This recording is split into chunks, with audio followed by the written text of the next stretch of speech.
نرحب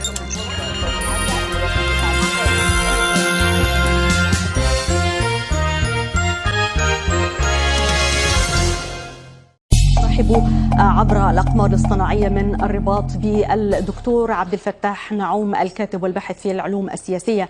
دكتور عبد الفتاح نعوم، أهلا بك ومرحبا معنا في نقطة حوار اليوم. أهلا وسهلا. سيدي الفاضل، دعنا نستطلع رأيك فيما يقال عن الأسباب المختلفة لتسارع وتيرة التطبيع بين المغرب وإسرائيل، ومدى استفادة المغرب من هذه الخطوات برأيك؟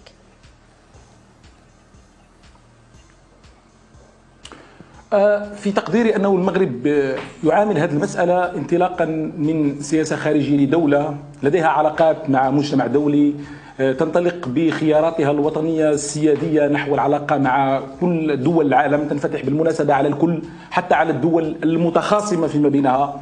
العلاقة مع إسرائيل تحديدا هناك إطاران اتفاقيان، هناك اتفاق ثلاثي، وهذا يعني ثلاث وثائق منفصلة عن بعضها البعض. لا أدري لماذا يحاول من يخلطون الأمور دائما أن يخلطوا بينها. الاتفاق الثلاثي المغربي الإسرائيلي الأمريكي شيء، الموقف الأمريكي القاضي بالاعتراف بمغربية الصحراء شيء آخر، والقرار استئناف العلاقات المغربية الإسرائيلية بما في ذلك مواضيع يعني الجالية اليهودية المغربية والطيران وغير هذا موضوع آخر. فبالتالي هناك ثلاث نصوص تؤطر هذه العلاقة بين المغرب، أو نصان يؤطران هذه العلاقة بين المغرب وبين إسرائيل.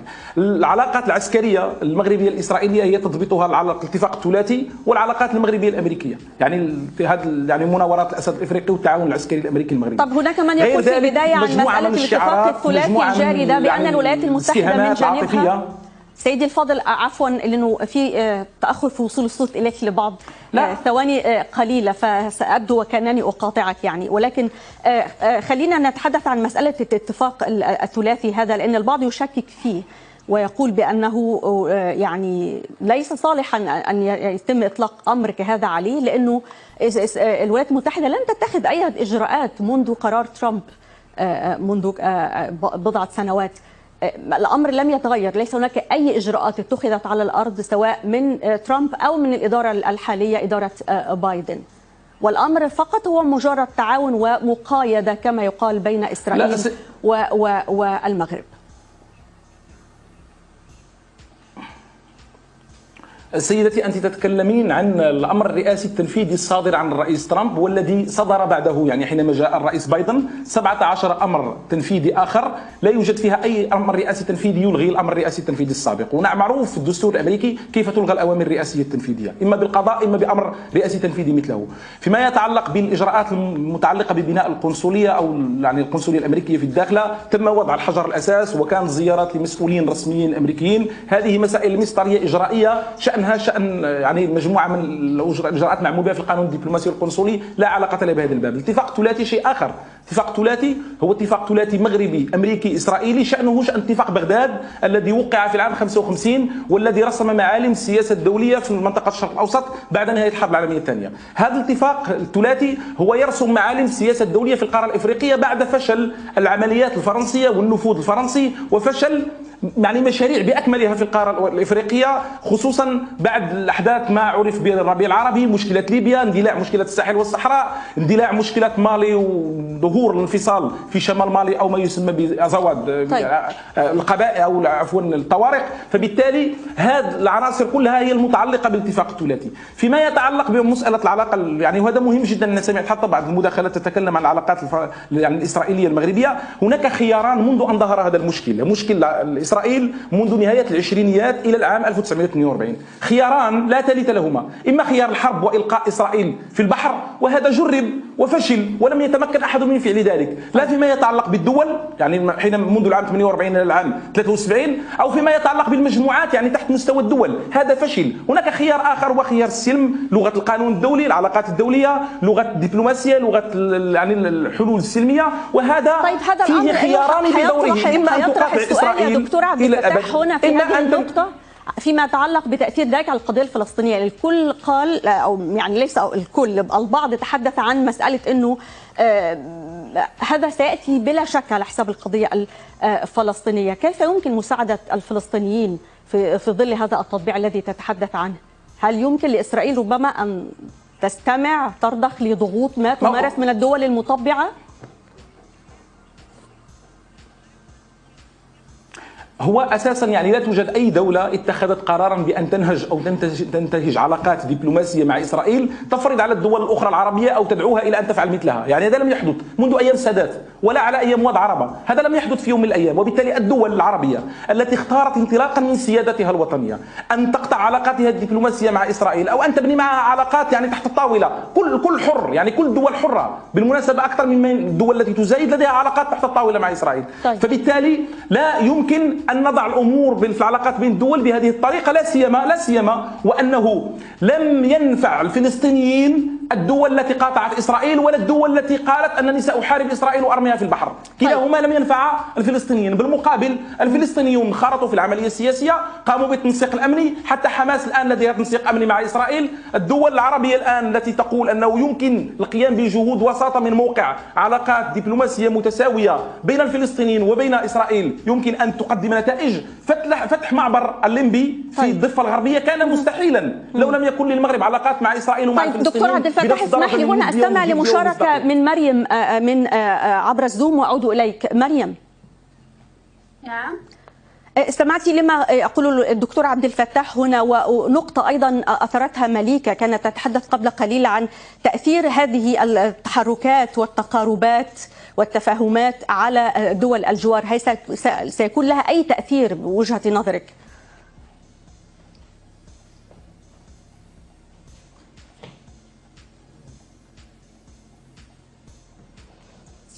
لا أدري إذا كانت مريم تسمعنا. نناقش تأثيرها على دولة المغرب. لا، يبدو أن هناك مشكلة في التواصل مع مريم إلى حين أن نتمكن من ضبط التواصل معها. أرحب بمعاذ عبر الهاتف. معاذ، أهلا بك من الأردن. أهلا ستيمان. أهلا وسهلا بك معاذ. حدثنا عن رأيك في هذا الأمر، وهل يمكن أن يعني يأتي ذلك على حساب القضية الفلسطينية؟ هل يمكن أن يفيد هذا القضية الفلسطينية بشكل من الأشكال؟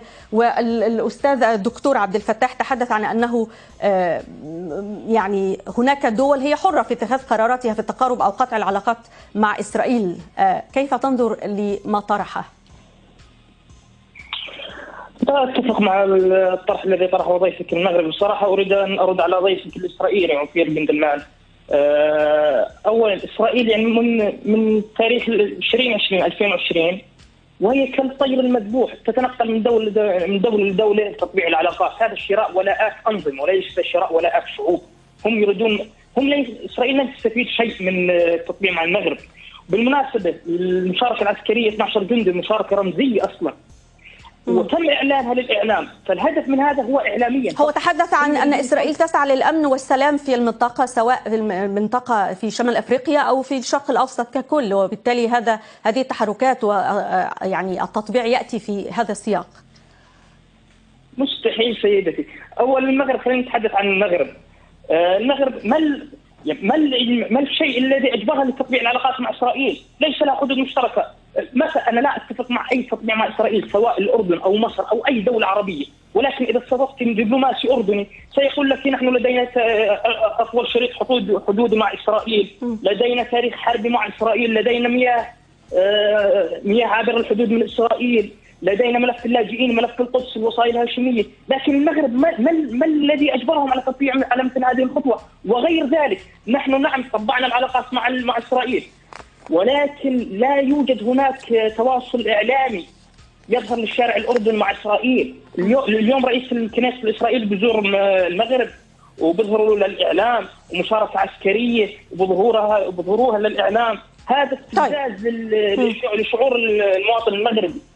وصلت الفكرة تماما يا معاذ من الأردن. أعود إلى ضيفي مرة أخرى دكتور عبد الفتاح نعوم نتحدث عن مسألة أثيرت، وهي من بين المشاركات التي وردتنا أونلاين واحدة منها تحدثت عن هذه الإجراءات هي فقط ستؤدي إلى إثارة حفيظة دول الجوار في الجزائر تحديدا كما ذكرت، وأنه هذا يأتي في إطار نكاية في الجزائر. كيف ترد على هذه النقطة؟ ويعني المغرب مشكلته مع الجزائر قديمة، ومشكلة الصحراء المغربية والنزاع حولها، يعني كان المغرب يحارب الاتحاد السوفيتي بأكمله. أين كانت إسرائيل آنذاك؟ أين كانت حتى الولايات المتحدة الأمريكية؟